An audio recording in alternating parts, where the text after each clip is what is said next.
Hello, everyone. A very warm welcome from our team at Nature Conservation Foundation India. I'm Shweta, and along with my colleagues, we all welcome you. I would like to give a special note of thanks to all our partners, the Eco Network, Center for Ecological Sciences at IISc, and the Biodiversity Collaborative, who, without hesitation, supported this when it was a rudimentary idea. All of them have actively helped us spread the word in their community and found us all of you wonderful people as an audience who are dedicated enough to ignore a really nice Saturday evening and attend a talk with us, even though we are not offering tea or samosas. Once we knew that we wanted to talk about ways to reach out to mass media, especially how to create a press release, the best name in the industry that we could think of was Gunjan Jain. And I'm terribly, terribly excited that she accepted our invitation to take time out of her busy schedule and prepare this talk specially for all of us. Gunjan is one of the top personalities in the country who has done spectacularly on both sides of the media.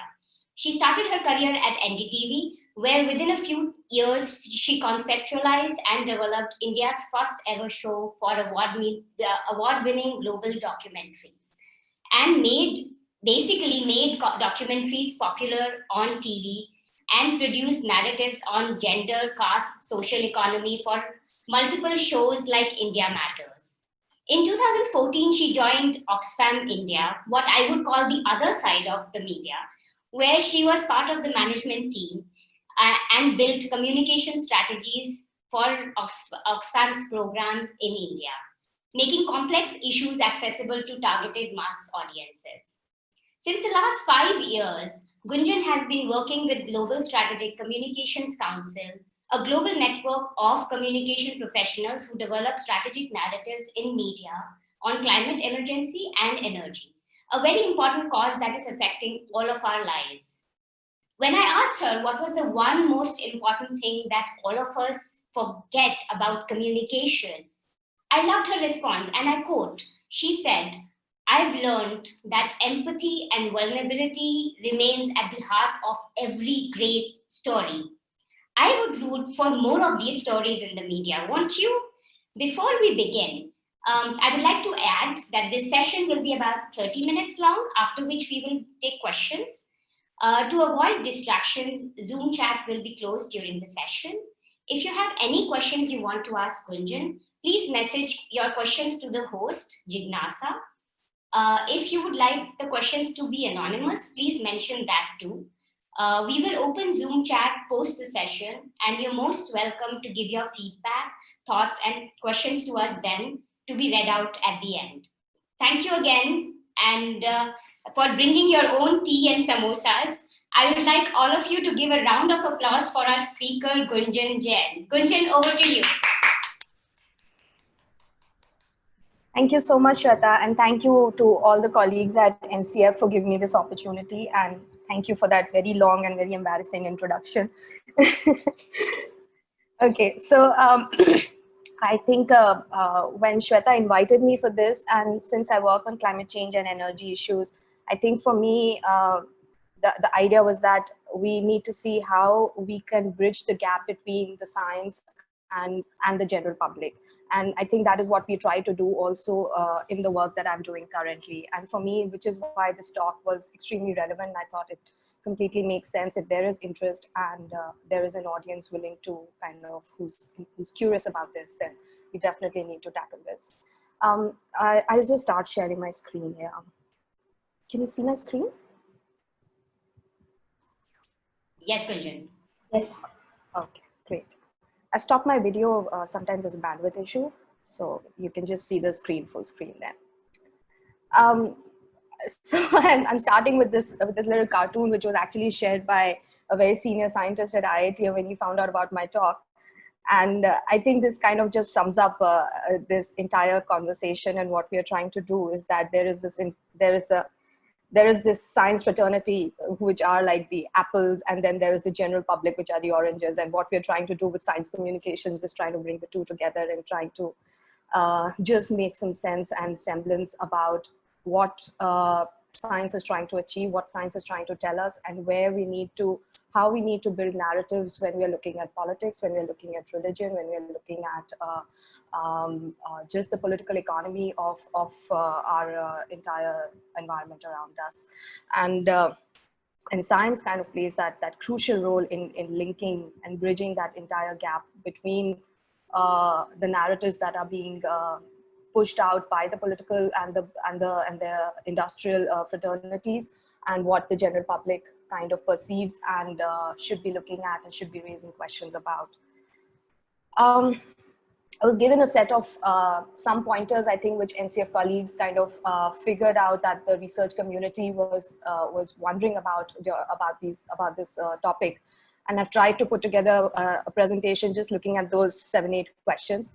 And once this is through, if you have any further thoughts and questions, please, we can, like Shweta said, we can discuss it afterwards. I think the first thing is, why do we even need a press release? This topic is all about a press release. And I think the idea is that a press release it's a tool. It's basically a communication tool which you are using to kind of simplify, to kind of talk about your research, your paper, and take it out to another set of audience. The science is usually for a general public, for a general audience, it's complicated. People like us who are not from the science fraternity don't always understand everything that is written there in a scientific paper. I work with researchers and senior scientists at IITs, etc. A lot of times when I'm looking at these papers, I literally sit on Google and I'm doing like a Google search on every second term written there. So I mean, so you have to, I think, as the fraternity, you have to understand that a lay person or anybody who's outside of the scientific community might, for them, this is not something they'll pick up immediately. It is not a headline which will register in their minds right away. And you have to make that effort to communicate it. I think that with the work that you're doing, somewhere that responsibility comes in. And I think that is where that realization is, I think, what we are trying to address here. Another thing is that science or any of these, I mean, it comes with a lot of very technical language, very complex words. There's a lot of jargon. I mean, for people outside of this community, it's almost like jargon. I remember when I joined Oxfam and I came from a completely non-CSO background, and people would just constantly, like, use terms like abbreviations and acronyms. And in the media and a journalist community, you don't hear acronyms. You don't talk in acronyms as such.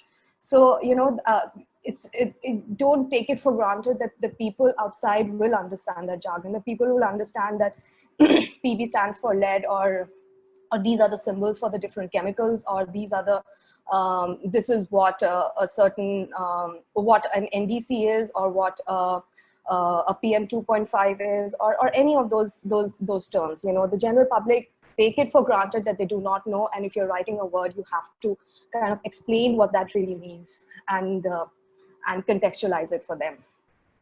A lot of researches, I mean, papers, they of course, there's a lot of rigor, there's a lot of work that has gone into it. These are lengthy research papers with a lot of nuance, with a lot of thorough research which has gone in, and peer review, which has kind of, this entire process which has been undergone. And your audience might not always be able to read a 20-page or a 30-page research to synthesize, unless somebody who's really invested in that topic and is really curious about that topic. It is not something, you cannot take it for granted that somebody will invest that kind of time. A journalist will not have the time to go through an entire 20-page study. A journalist, I support the release of IPCC reports, and journalists don't even have time to go through something like an IPCC report. So, I mean, you have to take that into account, that people outside will not have the time, will not have the information, and very few will be able to go through that entire study. So a press release in that way will be able to kind of synthesize the key messages which are there, which will be able to communicate to that journalist, to that editor, about why your research is important to. What are the key highlights of that research, and why, if it's important enough, then somebody will definitely pick it up and go through that. But that is why, the press release as a tool is really important. Taking it beyond the science community, I think the press release, the moment you say that you're writing a press release for research, it means that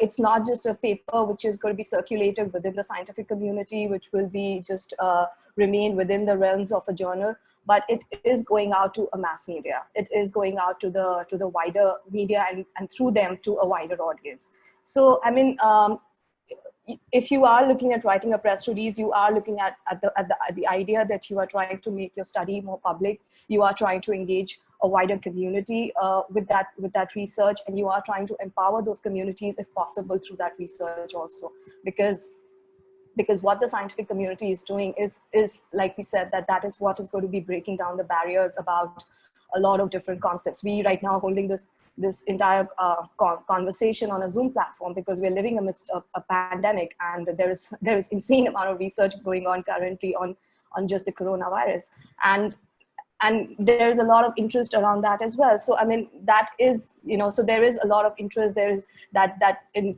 research which is happening right now around coronavirus, around COVID-19, that is informing the public, that is informing the scientists, the doctors who are working on the front lines, the health workers. So, I mean, like I said right in the beginning, that, science comes with a certain responsibility about communicating, and communication with science it has to go together. It cannot be one and the other. And I think somewhere that is where, like, it hasn't been able to keep up with that. Science communications it is now making a lot of foray, but I mean, a pandemic today hasn't happened for the first time. It's been happening for centuries, but the first time it happened when WHO announced that, I mean, I think Google had some of the maximum number of searches of what a pandemic even means. So, just that, something which has been prevalent throughout, writers have been writing about events like these, and yet as a mass public, if people are not aware, then somewhere that science has failed to communicate what a pandemic is, how it happens, or whatever. So this is just an example, but I think that is why, like, yeah, the press release acts as a useful tool to kind of communicate what you are trying to put together.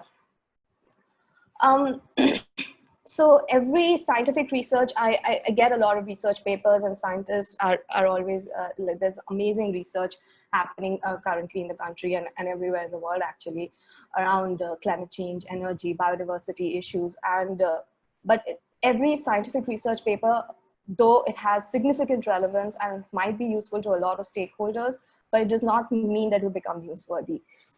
There are certain angles, there are certain aspects which will make a certain study relevant for mass news. It's possible that maybe the paper is something which maybe one journalist or two journalists finds interesting and refers to it in a certain story, or picks it up in a certain way, but it's not necessary that every study will be newsworthy. So you have to be aware of that fact also, and you have to see how you're going to use that study to communicate in different ways. It might not be a headline story.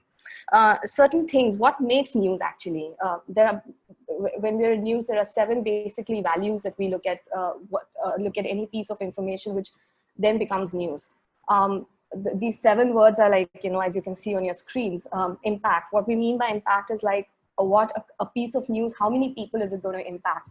If we say the California wildfires this year, they are 20% more. They have covered more than 20% more area than last year. There is a certain amount of population more which is affected. And if scientists are able to project a longer trajectory about the further growth in the coming years, then that is just, so there is a certain impacted community there, and there is a certain direct connect there. And I mean, of course, the California wildfires is a very big example in that ways. It's massive, and of course it's newsworthy for its own right also. But just to give an example, like something will make newsworthy because of the impact that it has to a certain community. Timeliness. News is all about timing. A bomb blast happens, and you have to, it's a breaking news, and it happens right there and there. You have to report about it. You can, if there's monsoon and you're talking about summer, you're talking about winter, then that connect will be somewhere off, and you have to figure out how, when there are floods happening, you are talking about drought. So the timeliness of any piece of research, you have to figure out when you're releasing it, what are the external events, what are the external circumstances where your research can be placed, and then it will definitely be, will have its own piece of relevance. I mean, big research pieces, that does not take away from the fact that big research pieces which are coming out, it's not necessarily that they are linked to any external events. They release at their own pace whenever the organizations are ready and scientists are ready.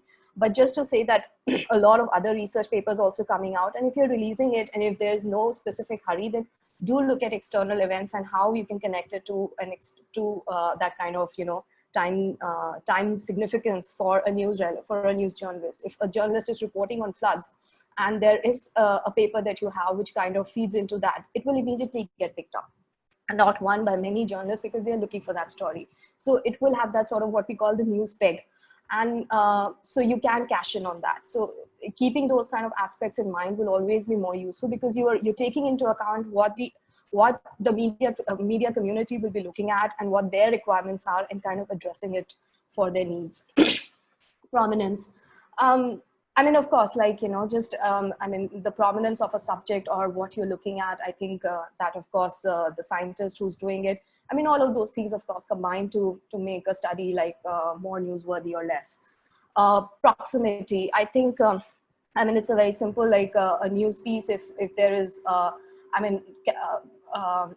there are floods happening in Chile, won't be so much as news in India, but floods happening in Mumbai or Delhi will have news relevance for the Indian media. So it's just about something that's happening within the close community, within your surroundings, and an area that will be of more significance. So if your studies are about a certain group of people, a certain region, sorry, excuse me, they will be relevant to those kind of media, and you have to kind of look at that angle on how you can shape your press release and how you can shape your communication to target that specific media and generate their interest.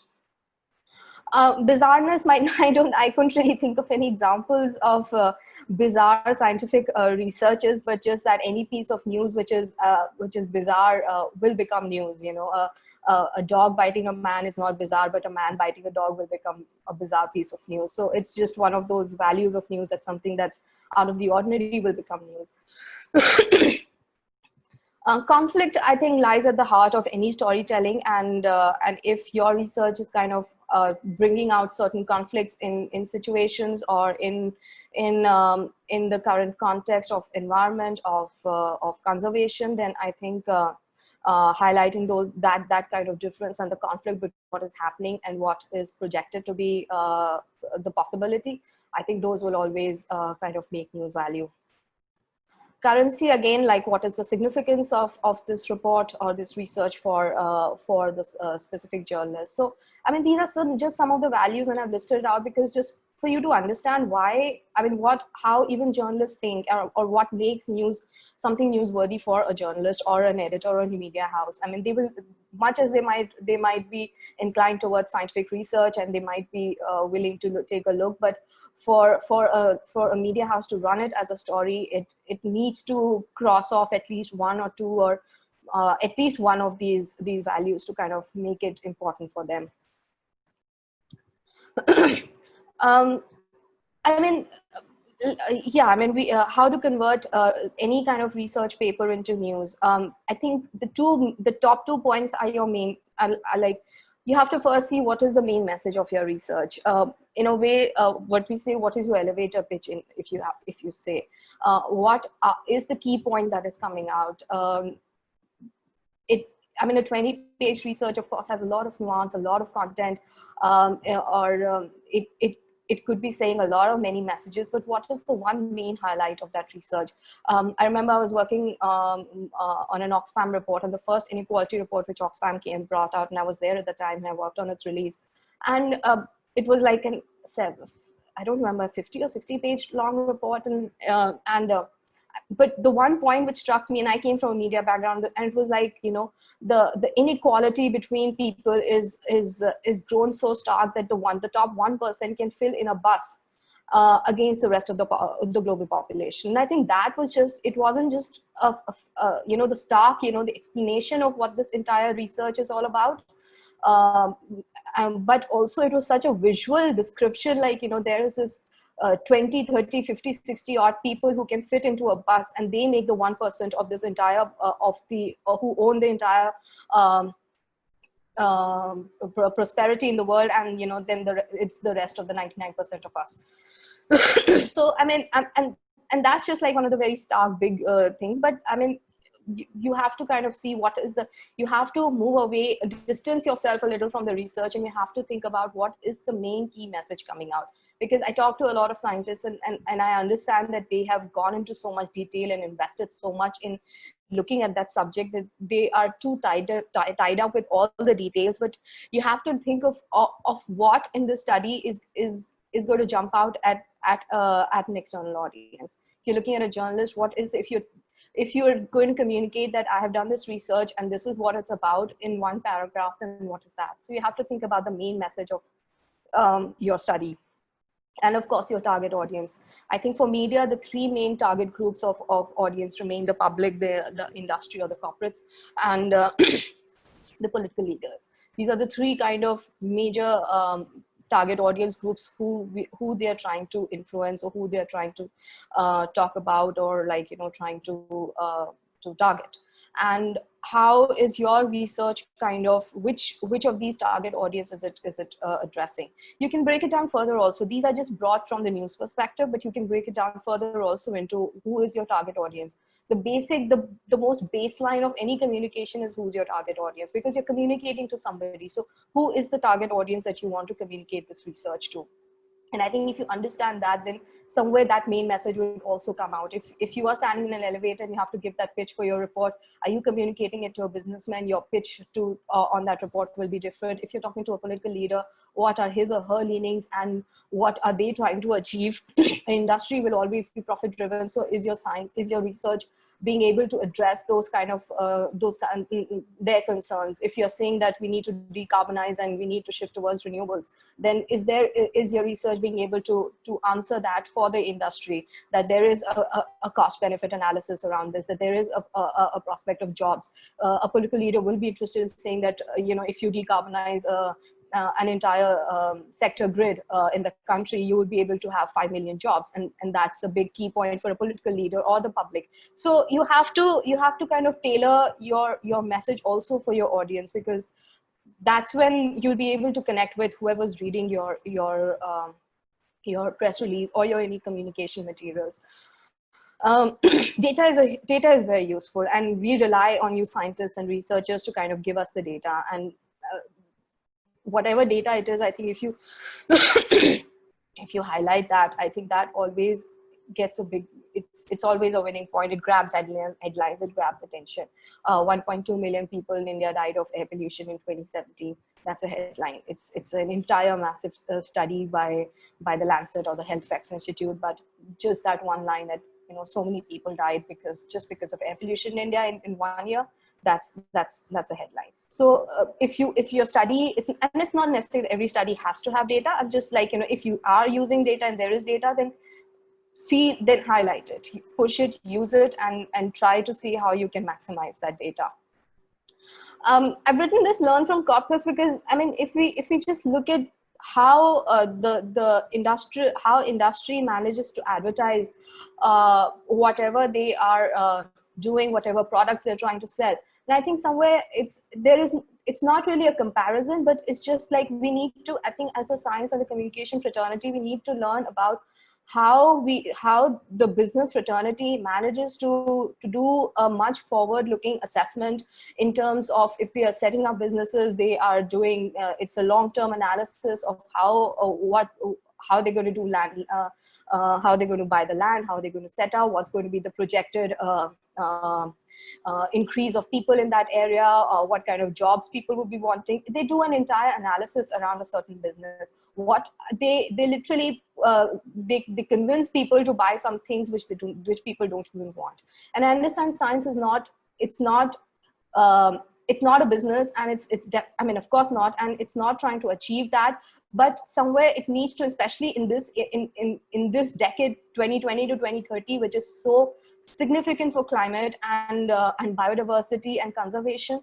I think this is, I mean, it is extremely crucial that the scientists and researchers go all out in trying to figure out how, learn from the best examples and how to communicate better, and how to kind of convince people to understand the science, to kind of buy into that science. Because you see that difference in countries and communities in where science and where that communication is richer and where it's not. I mean, you have examples of the US and Europe, which are two progressive economies.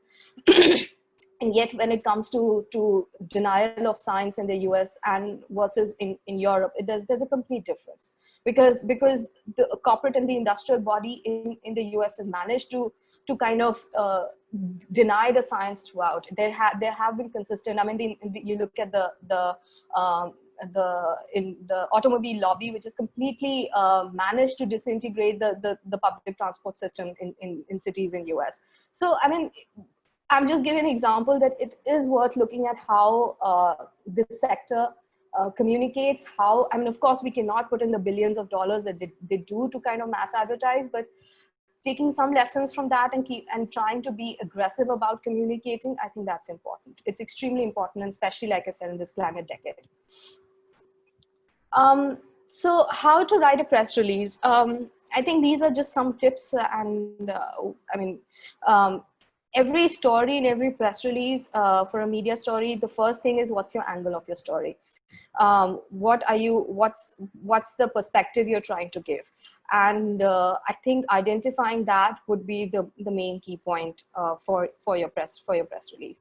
I mean, by an angle, you mean you could be looking at that you want to say that renewables need to accelerate.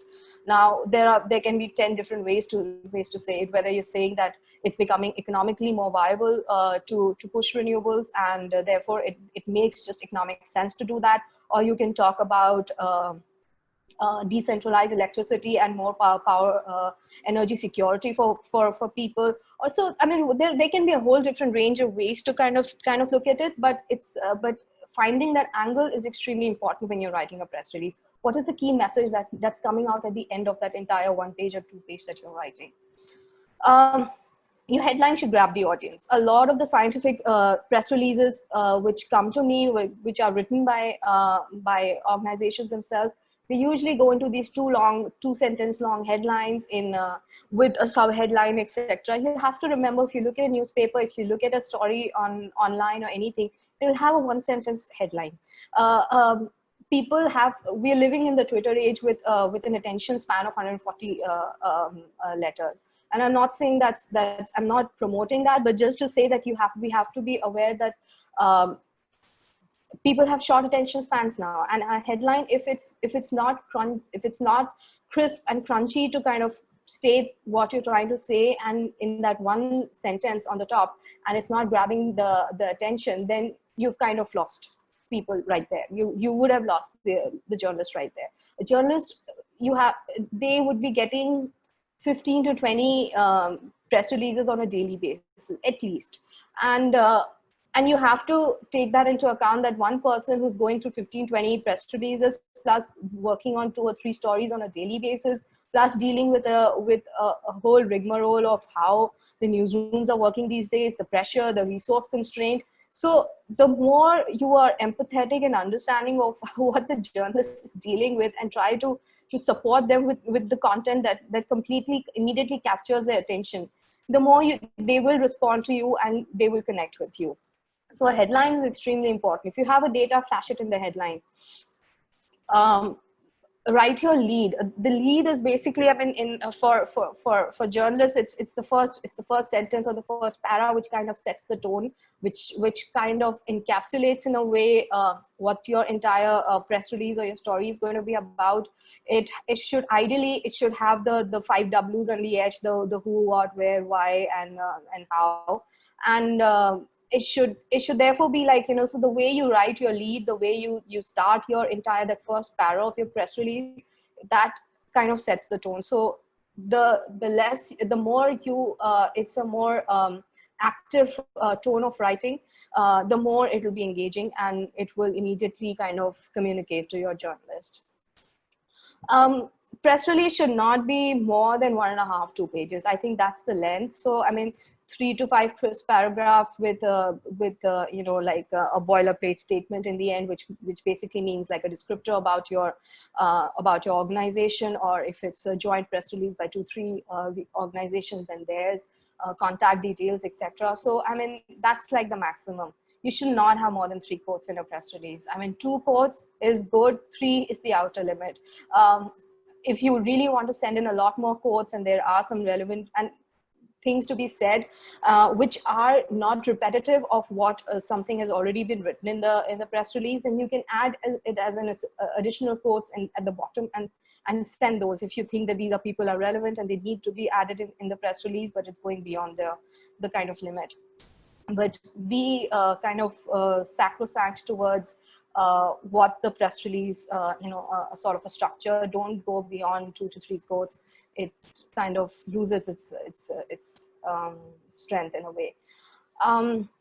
Also, quotes should be, they should be, instead of being very, I mean, you can always end with a quote which is sort of an overarching commentary on something.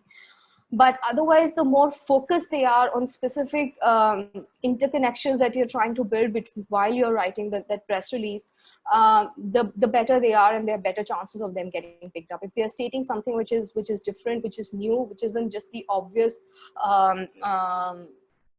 overarching message, then and it's very crucial how those quotes are written, therefore. So I mean, you should keep in mind that quotes have those value, and the more pointed and the more informative they are with certain different aspects, that'll be useful.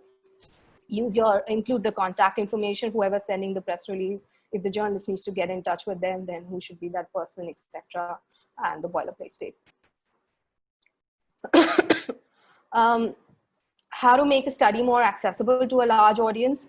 I think it's important to break down the message for target groups. And like I said earlier, that you need to kind of look at your audience, but it's not necessary, but this is also looking at beyond the press release. If you have a study, it's not necessary that, you know, the press release will reach out to the media. That is one tool.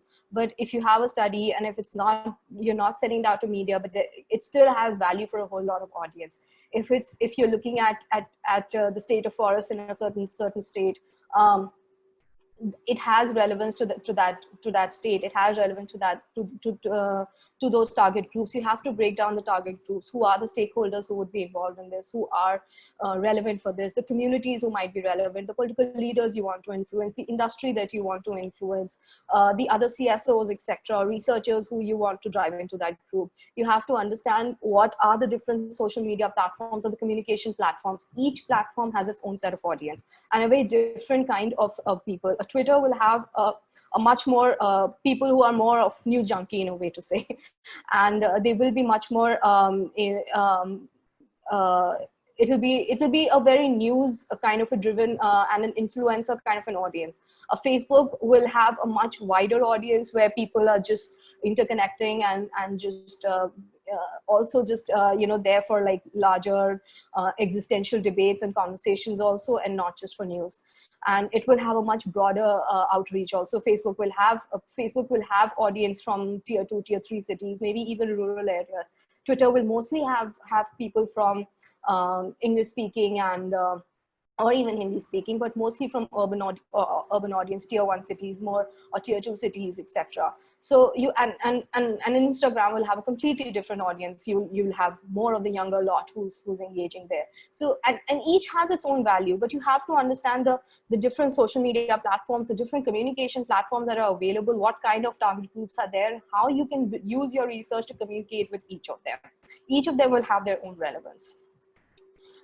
It's extremely relevant to stay connected and to communicate. Out of sight is out of mind, and especially in this age when we're not even meeting people. Right now I'm talking to my screen literally. So it's extremely important that if you are doing research, you're working on things, please stay connected. You are the scientific research community. What you say, what you tweet, what you post, it's extremely valuable to people who are interested in the subject. So I mean, it's, if there is an external event happening, it's not just about your study, but otherwise also, if you think there is, please comment on those. We participate in that conversation. I understand the scientific community is extremely, I mean, it's extremely intensive to do these kind of research and the work you do, but the value that you bring, nobody else can. So it's extremely important that you are part of that narrative, you are part of that conversation, and you are trying to debunk the myths and the narratives which the political class or anybody else is trying to push out. Um, there is an information overload. We are living in that generation where there is an information overload. I think by weekend, I don't have the capacity left to even look at Twitter, because I'm just completely used out in a way. So we have to kind of understand how we are communicating our research or whatever content that we are trying to say to that audience. And we have to, and the more we engage, the more we are there on these platforms, the more we are visible, the more you'll understand about how you are synthesizing the messages for that audience, and how amidst that entire information overload and noise that we are living in right now, there is something relevant and how you can communicate that. So you have to be conscious of that, but yet amidst that, you have to figure out your own kind of voice and how you're building that. Maximize on external opportunities. That's the best way to build messaging. If there is something happening, I mean, if there is an extreme rainfall event happening, and it's not necessary that there's a new research, but there's a previous research also which talks about urban planning, or which talks about extreme weather events or anything, I mean, which connects with that. Maximize on that, use that, talk about it. That's a time when journalists will be looking for people to comment on these things, any kind of information and scientific research which kind of builds that narrative. So you are the people who can kind of build narratives. So I think just use those external opportunities, anything that's happening, and not just about extreme weather events, but any political events happening, or any kind of things which are happening. Those are opportunities to use. And again, like, build your following. It's important to kind of be there on these platforms, and share your viewpoints and share the science. I mean, that's of course the ultimate base of it all. How to avoid being misquoted. And I know that this comes as a concern for a lot of scientists, and we work with a lot of them also. I think one of the best ways is to just share a written quote. You can always, I mean, if a journalist calls, you can always tell them to, you can answer their questions, or you can ask them to send an email to you, and you can write the answers and send it back. So you definitely have it on email or a WhatsApp message or something, that this is what I said, and you have it on record if you have it misquoted. Usually in my experience, it hasn't really happened. We do share a lot of media materials literally on a daily basis, experts quoting, etc. But I understand that this can be a concern, and this does happen. If a journalist is reaching out to you, you're free to first ask, just ask about their credibility, the kind of reports they've done, or what their interest is, and what's the sort of the story that they're looking at. And that will kind of give you an idea on what they're doing. Usually the senior level, the reporters who are reporting on science and biodiversity and climate change and energy issues, these are senior reporters. These are not your everyday beat reporters, so they will not misquote, but it's absolutely fine to ask them for the story link, to ask what their report is about, what their story is about, and what kind of reportage they've done in the past. Sometimes if you want to give a quote, which you want to say something which you don't want to be put exactly on quote, you can also tell them to put it off record and paraphrase it and use it in a story without referencing to you. So, I mean, these are all ways. I mean, it's always a tricky situation because a lot of journalists, you can ask them to share back the final story. Some will, some won't. It depends on their editorial outlook also. But I think it's also about building those relations with the journalists. Once they are familiar with you, you are familiar with them. You also know how much how much risk there is in terms of these kind of incidents or not. I think who, when, where to send a press release. I mean, there are technical things like what is the best time to send a press release, or who are the people. But I think it's important to identify the audience. Again, I've been going on and on about that, but just to say it again, that who is your research is significant for whom, and I think that's important to identify. There's I mean, in media also, media is not just it's not just a blanket community. I mean, I work on climate change and energy, but right now I think I'm talking to researchers who are focusing on ecology, biodiversity, etc., and I don't look at those issues per se. So I mean, and we cannot say that, and for a journalist or somebody else, it'll all come under big bracket of environment. And it's the same thing, that media, it's yes, there is a media, but then there's a whole different sets of media. An online media will look at stories in a different way. A wire and a scroll will look at stories in a different way. Their reportage will be much longer probably. They have the space, and they have the interest to kind of deep dive into certain issues. A print media will have space limitations, which will have it has its own limitations. The Times of India will never do the kind of in-depth story that probably an India Spend will do.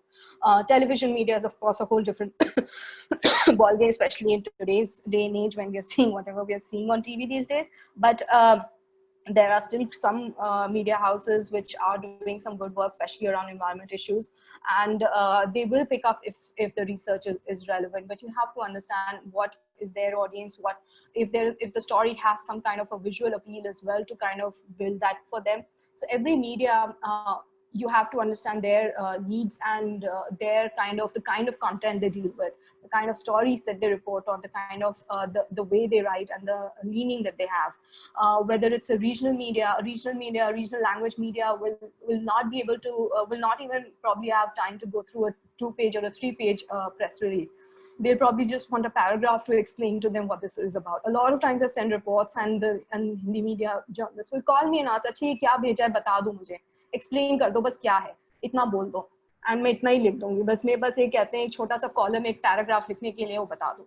But your story will still go out, So I mean, and Jagran and an Amar Ujala or a Hindustan, the kind of reach that they have, it's very different to the kind of reach that Times of India or Hindustan Times will have. So each has its own value. We just have to figure out how what their audience base is, what their capacity is, and what their interest is.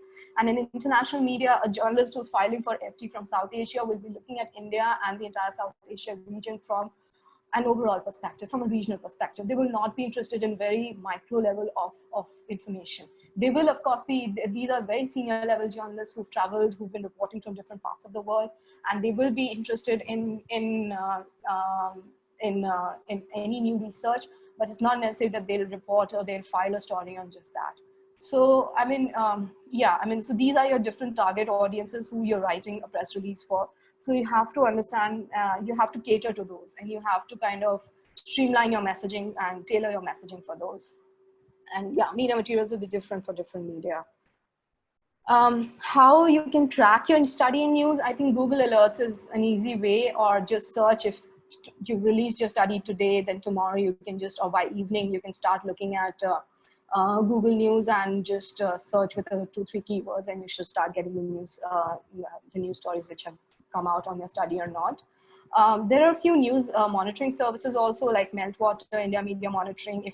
If your organization is sending out press releases on a regular basis and you want to be able to track them, then there is no harm in getting a membership or a subscription with them. You give them a set of keywords which they can tab, like certain things which you as an organization follow, and those kind of keywords they can track on a daily basis. They send you reports like, these are the news stories which have been covered, which can include your story also or not, but it also gives you a sense about what kind of news coverage is happening on these issues also. Sometimes, I mean, these are not foolproof services because like Meltwater, they just look at online news. They don't look at print news. India Media Monitoring, for example, looks at print also. And there are many more services. But they still give you a pretty good net of what is happening in this space and whether your story is there or whether there are other stories on the similar subject and what kind of reportage, what's the message that reporters are writing, what they are missing. I think all those can be gauged from this. And I think a simple just follow up with the reporter. If you've reached out directly to 5-6 reporters, it's always easy to just message them once and check with them. That's it. Thank you so much. Thank you, Gunjan. That was simply fantastic, I think, as usual.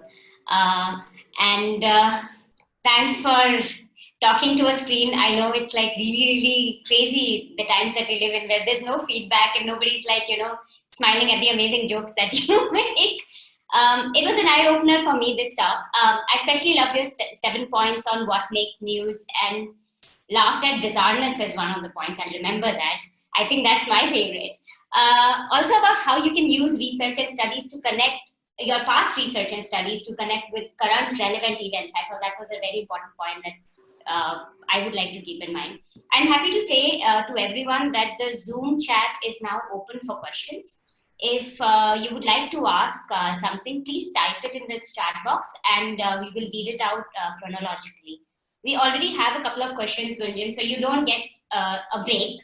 If you want, you can you can take No, that's fine. water. Sorry, I went a little overboard on time also. I didn't realize. No, it's a very interesting one. I really liked it. Mr. Vijay Ramesh has a question on, okay, let's assume that we are able to create an effective press release. How do we ensure that journalists view this? Are there forums you recommend that we scientists can email or send our press release to?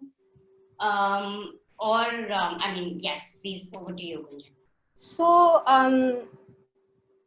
So usually, like when we actually develop an entire database of emails and contacts with the journalists, and I think Twitter is very useful in kind of connecting with journalists. I think mostly 95 or 99% of journalists, at least 95% of journalists, will be on Twitter. So if you are talking about these topics and etc., there are these forums where you can join with journalists, etc., and you can put those things out.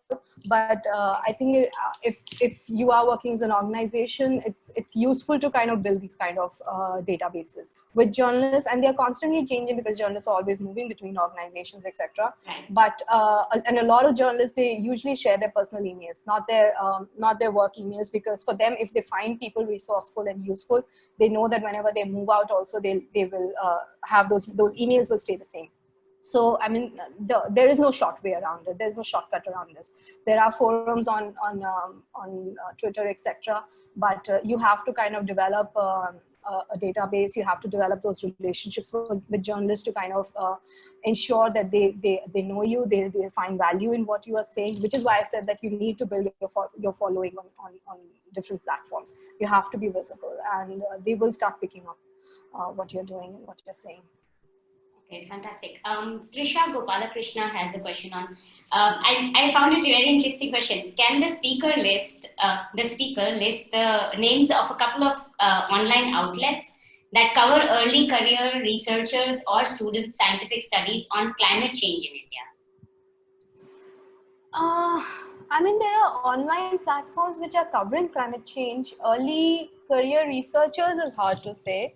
I mean, I don't think any media houses as such are looking at differentiating between, the early career researchers or the more senior scientists and researchers. But there's a lot of work that goes on at Wire. They have a separate section called the Wire Science. India Spend does a lot of very credible data-driven research. There is Scroll does, but Scroll does not really pick up a lot of, they usually, they pick up syndicated stuff. They don't necessarily invest a lot in scientific papers and writing them themselves. They have shorter resources. These are just a couple off the top of my head, but Mongabay is actually a very useful resource for people who are working on conservation, climate change, and biodiversity, etc. The editors and the reporters there are extremely prudent, and they are always eager to look at. India Climate Dialogue is another platform which is regularly looking at research, and they are always open to kind of looking at any new papers which are relevant and which can be picked up. So just a few, but yeah. Okay, great. So Chandrakant Redikan is asking, is there any place or course where we can do exercises and draft press release samples for practice and get feedback? That's a tricky one, Gunjan. That's a tricky one, Chandrakant, I must say. To be honest, I never did a course in writing a press release, because when I was in media, I didn't have to write a press release. I left media and suddenly had to learn it.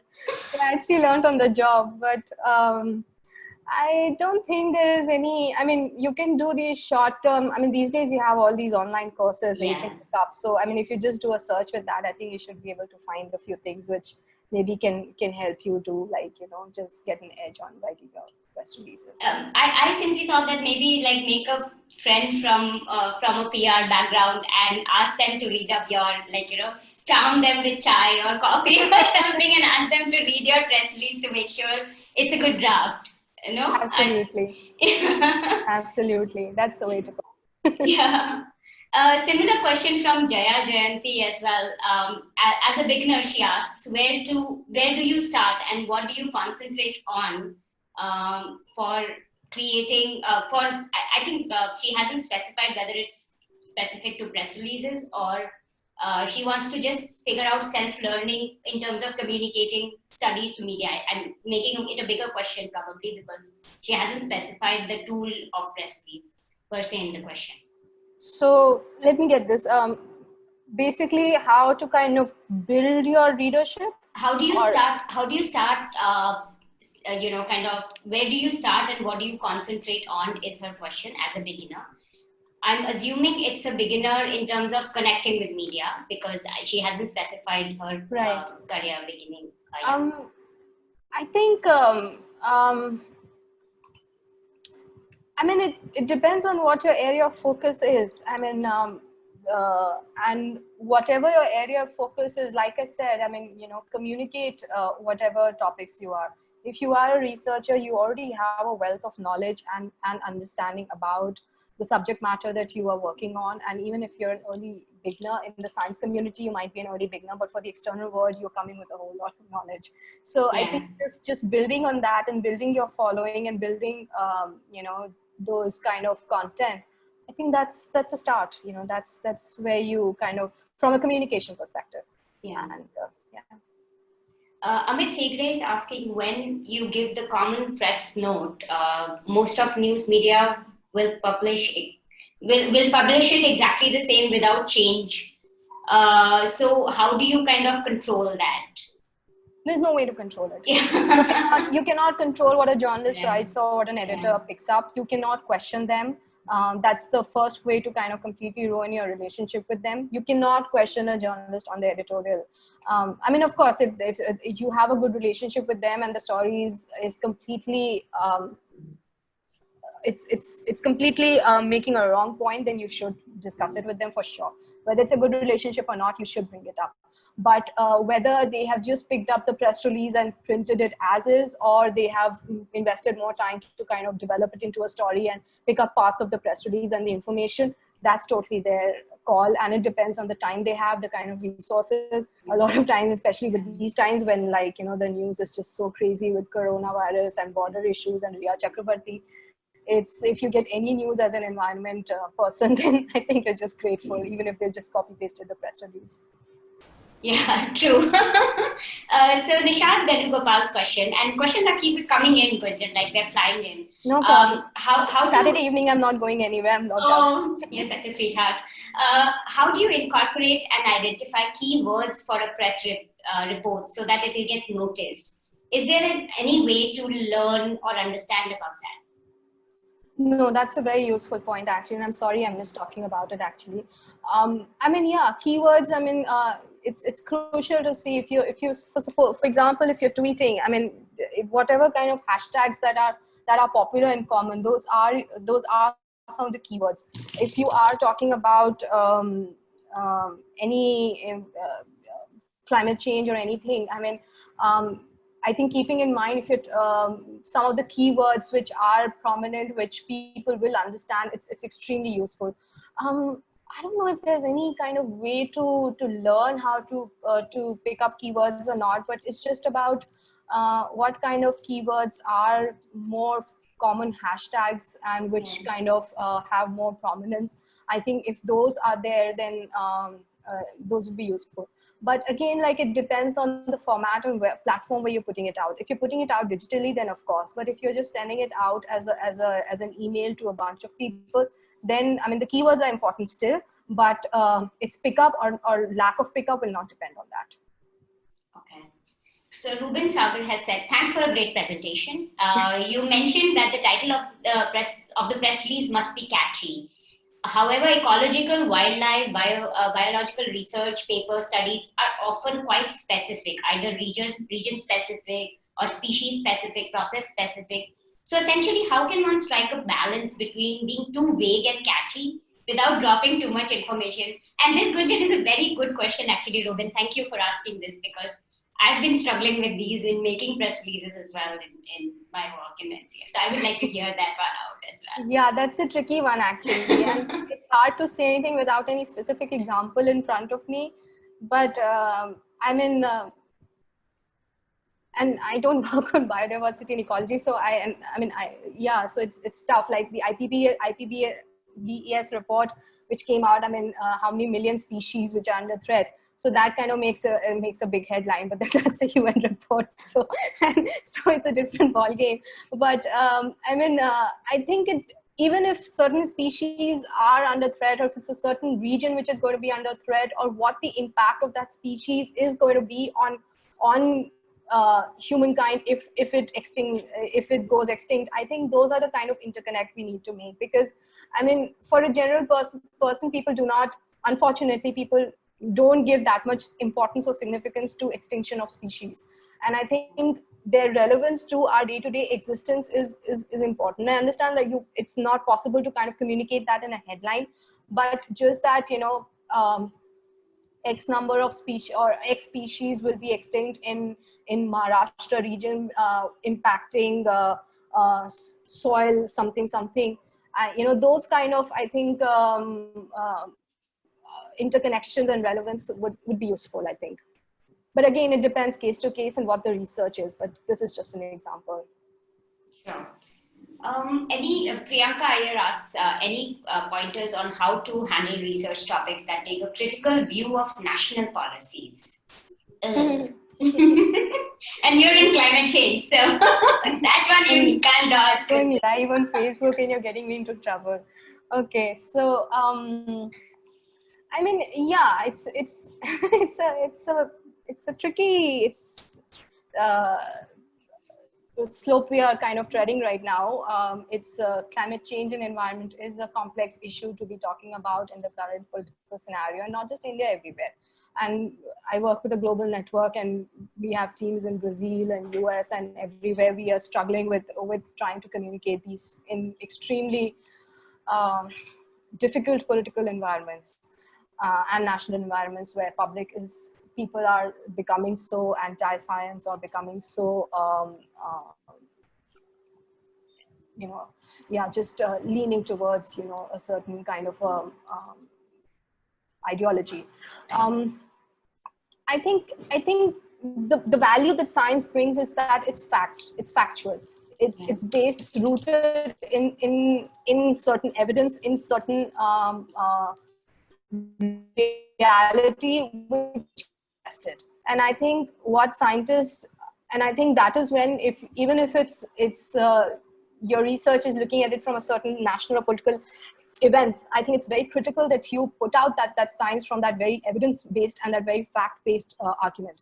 And I think that is the value that the scientists will bring. And that is extremely important, that they need to be bringing that, because in the current scenario, I think we all need to be talking about that. But yeah. There has been a similar question from Muralidharan, which I'm going to kind of skip over, because he asked, how do we make sure that policymaker government doesn't feel offended because the news may blame them? So that's kind of something that you already answered. Would you like to add to that? No, I mean, yeah, same thing. From a scientist researcher's perspective, I mean, we work on these issues, and we never go into opinion. We, from our end, I mean, we're looking at climate change and energy issues from a very science-driven, fact-driven, data-driven angle, and that's the best way to look at it, because there is no contesting that. It's hard to contest, and if you are working in an environment where there is a lot of denial towards science, where there is a lot of push for looking at environment from a religious lens or from some sort of other lenses, then I think it's very important that we root that science and research in facts and evidence and data. Sure. I have time for two more questions, and then I'd like to just read some feedback that's coming on, and it's rolling in, Gunjan. You've done such a fantastic presentation. So second last question is from Rohit Jha. Ecologists have usually stayed away from regional media, probably because they're most comfortable with English language, as Indian English as the language. Is reaching out to regional media, or I would say non-English in Indian languages media, significantly different from doing it with English, like in terms of keyword or kind of news covered or context? Or is it because scientists are just not trying enough? It's a valid, really important question. It's a very important point, and we work a lot with regional media, and it's different because a story that is relevant for the national English media, because your audience is completely different. You have to understand who their audience is. An audience for Times of India or a Hindu or a Hindustan Times or Indian Express is very different from the audience that a Lokmat will have, or Punjab Kesari will have, or an Amar Ujala UP edition will have. So regional media are working under even more constrained resources. We did a workshop in Korba, and a journalist wanted to speak to some of the experts, and he came, and I think this was Navbharat Times or some, like one of the main tier Hindi media which was there, and this was one person who's reporting there, who's also taking who's also the editorial. There's an editorial line where he's getting the funding and the ads from the local industry. A lot of the news is against the local industry, which is non-environment friendly. So it's a very fine line that they are treading. So there is a lot of difficulty for them. They are strapped on resources. They don't have. They are often the science and environment communication is also extremely limited in its language.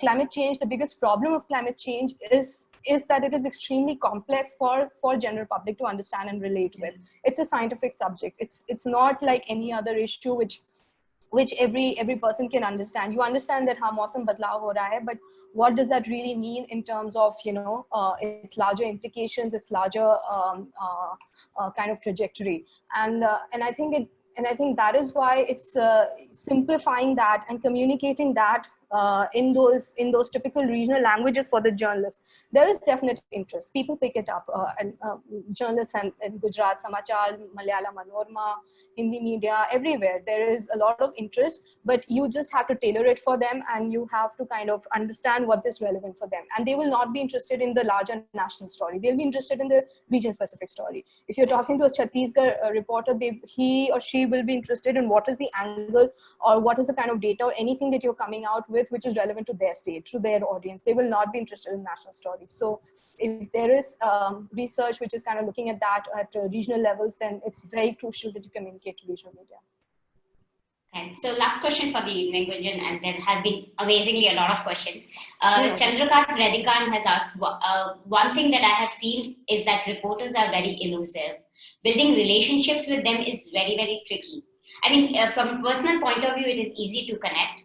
But if we are representing an institution, then it becomes difficult. Is there any solution? And I'm assuming that is his statement because the question mark hasn't come at the end of this. No, that's fine. Yeah. No, I understand that. And I think since I've been in media also, and I know that when 15 PRs used to come and I would just royally ignore them. So I've been in that position, and I feel for the people now. So, and I understand their constraint also, and I understand what we are trying to do here also.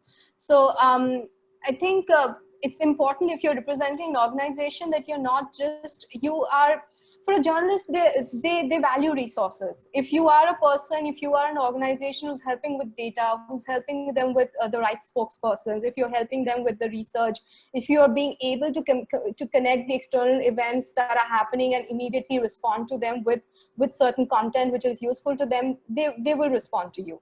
It's they are not the kind of, I mean, because they do get a lot of messages and mails from everybody, so, and they are not the most responsive community, so to say. But if you are useful to their work, they will be responsive. I work with an unbranded, GSCC is an unbranded communication network. We are not pushing any direct content from GSCC per se. So in that ways, I think it's very useful that even if you're working with an organization, you're bringing the value to those journalists in some other way, and then they will be more responsive to regular branded reports also which are coming out. But yeah. Thank you very much, Gunjan. And now I'm just going to end it with like a lot of excitement and feedback, just reading out quickly some of them. Roxy says, it was wonderful, Gunjan. You have put these points together as an article. You should put these points as an article and publish it for the benefit of others. Hey, Roxy, thank you so much. And thanks for the cartoon came from Roxy, actually. Oh, fabulous. Okay, great. Thank you, Roxy. I loved it as well. Subrata says, after press release, many researchers, this is a question. Sorry, Subrata, we'll have to take it privately. Anita says, a really informative session. Thank you, Gunjan. Glad I was able to attend it. This was wonderful. Vinny says, Parikshit says, it was simple, informative, and valuable. Thank you very much. And I agree. It was so much information put in that 30 minutes. Great initiative and very informative. Thanks for the wonderful presentation. Excellent. Yes. So I think now I'm going to kind of close it with my own words. Once again, Gunjan, thank you on behalf of NCF and our partners for taking out time, and for all our audiences today, taking out time from our digitally overwhelmed lives to attend this session. As Gunjan mentioned during the presentation as well, I don't know about you all, but Gunjan has definitely given me a lot to think about today evening, and develop it at NCF as well. We would love to hear everyone's feedback on the session. We'll send out an email after this, and suggestions for new sessions in communication that you would like to be a part of. Enjoy your evening, folks, and thanks for all the tea and samosas. We'll see you again soon. Bye-bye. Thank you, everyone. Thanks for listening. Bye.